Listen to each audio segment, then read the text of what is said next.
टूटल बा दिल अब तो दर्द न सहाता।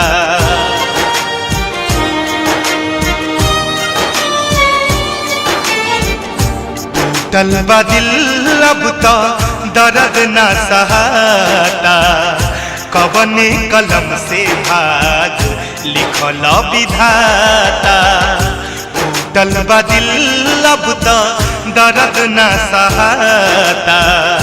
कवने कलम से भाग लिखल विधाता। टूटल बा दिल अब तो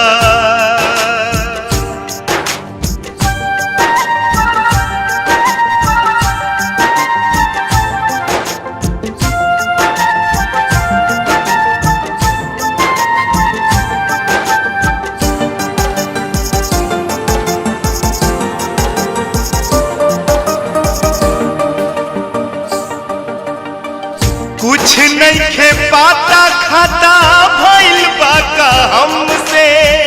भइली अनजान काहे अपना सनम से हो।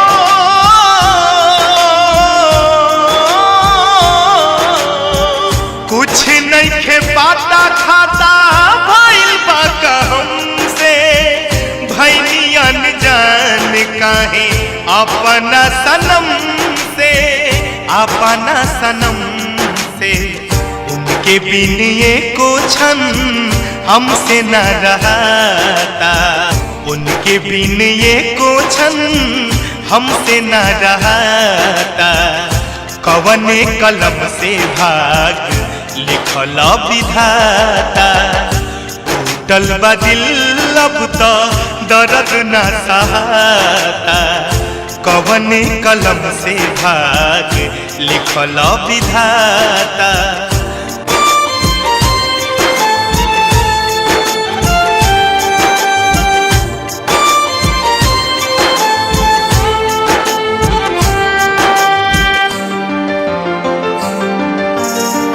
उनके सजावनी सावरनी यही हाथ हो। आज दुख पड़ला पर उहे नहीं साथ हो।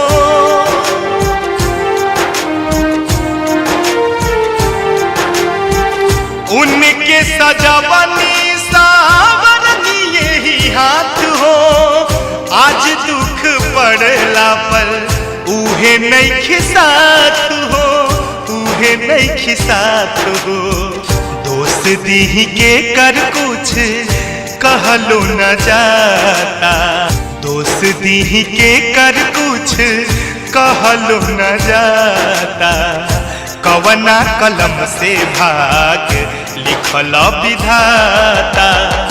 टूटल बा दिल अब तो